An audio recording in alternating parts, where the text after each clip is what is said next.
Hola, ¿cómo están? Estamos estrenando edición y formato aquí en Ludens Offside con Revolución 3.0. Estamos iniciando este formato del área web, a ver qué tal nos va. Ojalá nos puedan acompañar a través del Twitter, del Facebook y por supuesto de nuestra página que está de estreno desde este 20 de noviembre. Qué mejor manera de comenzar un programa de televisión online que con Juan Villoro, un hombre que construyó Ludens y que pues, por supuesto tenemos muy claras todavía aquellas noches del Mundial del 2010.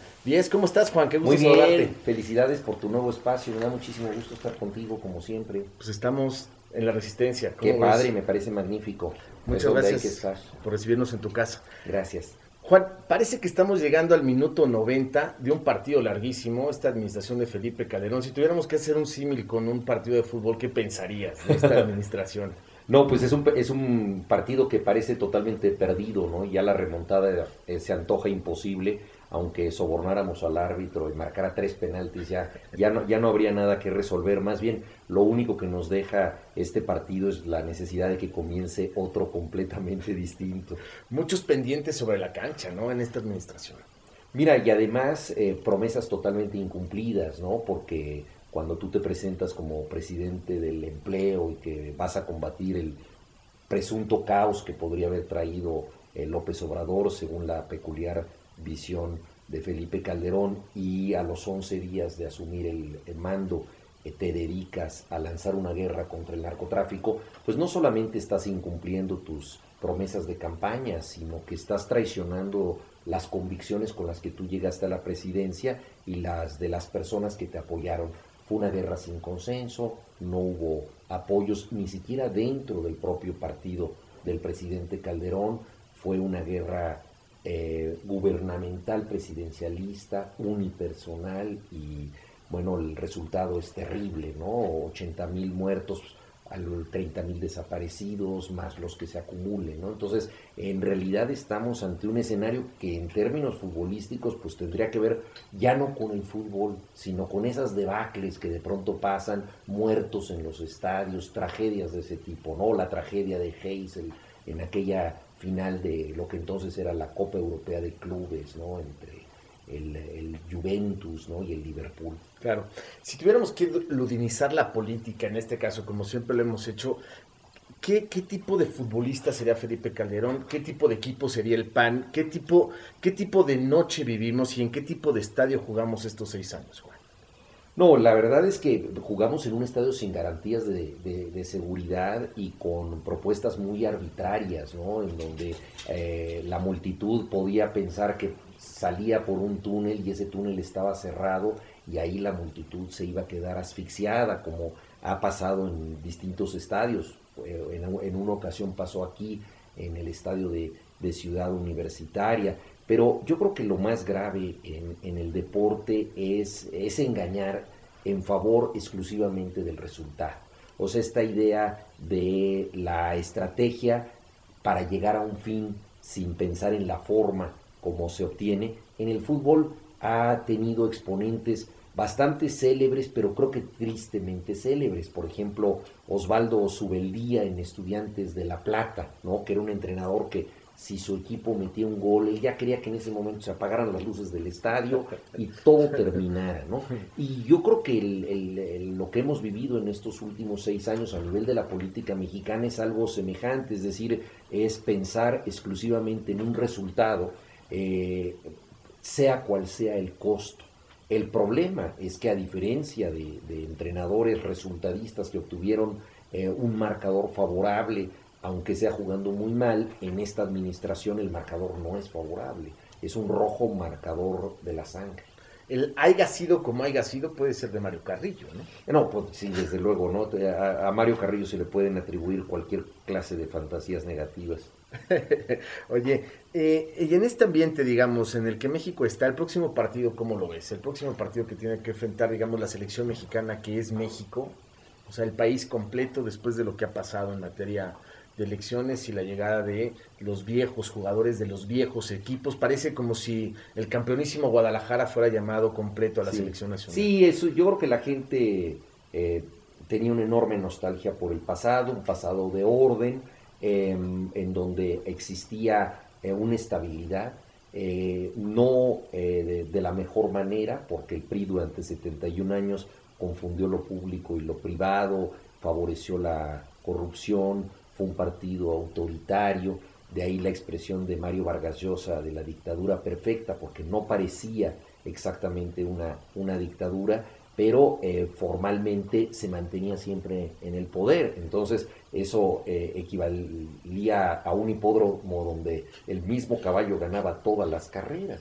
Pues como de la dictadura perfecta pasamos a la caricatura perfecta con los gobiernos del PAN, la gente realmente añoró un espacio político que consideraba injusto, pero al mismo tiempo más eficaz, ¿no? Cerca de aquí hay un graffiti que dice que se vayan los ineptos y que vuelvan los corruptos, que es un reconocimiento popular de que la alternancia democrática pues no acabó con la corrupción y en cambio trajo más ineficacia. Eso es un poco lo que hemos vivido y lo que explica el retorno de una experiencia política que parecía definitivamente superada. Cambiando un poco de tema, pero siguiendo con el mismo tema de tratar de ludinizar los ambientes no necesariamente deportivos, decías en un artículo que el plagio es una especie de dopaje. Me gustó mucho la analogía con el caso de Armstrong, porque parece que aquí también el mismo caso de Armstrong como el caso de los plagios han pasado, me parece, desapercibidos o no tan atendidos con la exigencia tanto legal, moral como ética con la que se tienen que enfrentar.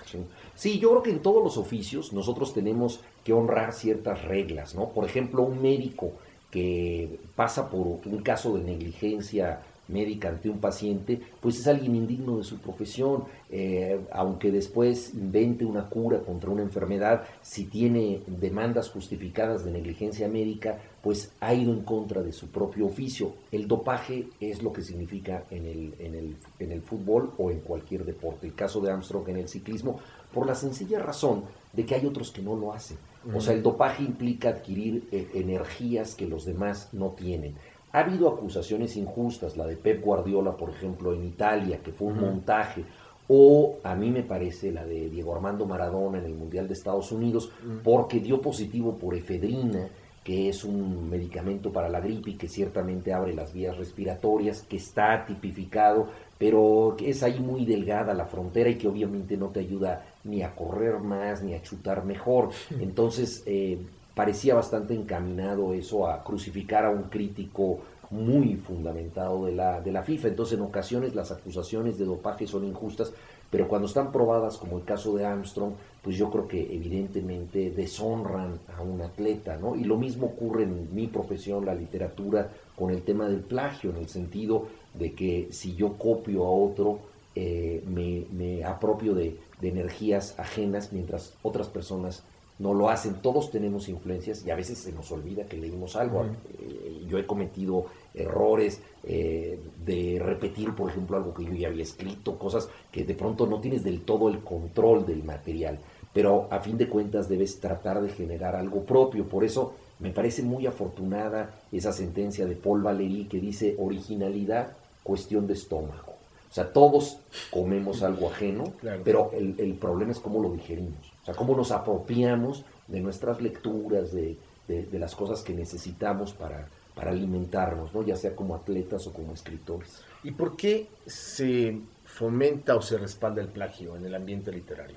Bueno, hay distintos niveles del plagio. Hay a veces juegos, ¿no?, intertextuales. Hay escritores como Enrique Vilamatas que han hecho toda una estética muy interesante de personajes que están enfermos de literatura, como el Quijote.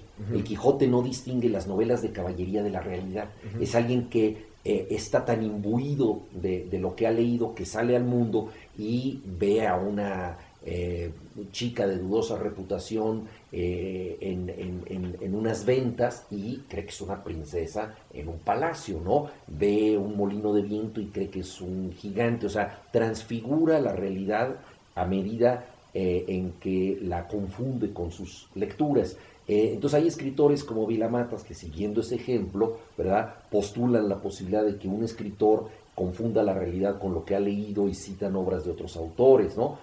Hay escritores como, por ejemplo, José Saramago, que en el año de la muerte de Ricardo Reis reaparece a Fernando Pessoa, el gran poeta portugués, como un fantasma, y Pessoa empieza a hablar. ¿Y cómo habla Fernando Pessoa? Obviamente habla con sus palabras, pero también con otras que le agrega Saramago, y crea un tejido en donde tú ya no sabes exactamente qué cosa proviene de Pessoa y qué de Saramago. Claro. Pero es un juego abierto, ¿no? Lo mismo hizo Karl Kraus, el gran crítico austríaco, que escribió una obra de teatro, Los últimos días de la humanidad, usando exclusivamente recortes de periódicos. O sea, es un gran collage de las noticias, de los informes, de los editoriales de su época. Él detestaba el periodismo, pero lo quiso convertir en otra cosa, y entonces utilizó esto como montaje, se apropió de eso. Entonces, todo depende de cómo se postule, ¿no? la idea de qué es aquello de lo que te apropies, ¿no?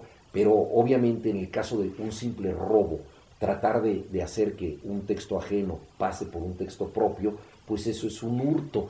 ¿Por qué? Porque ofende los derechos autorales de otra persona. Los derechos existen, ¿no? Entonces es como invadir a otra persona, es como quitarle un órgano, ¿no? Digo, claro. Evidentemente estoy haciendo algo más dramático, pero digo, tú no le puedes quitar el corazón a otra persona para ponértelo tú, pues quitarle un poema es simbólicamente algo parecido. Bueno, muchas gracias. No, hombre, gracias a ti, como siempre, Mauricio. Muchas gracias. Bueno, este es el primer programa, la primera entrega de Ludens of Scythe, el lugar que está fuera de lugar, pero está en todos los lugares.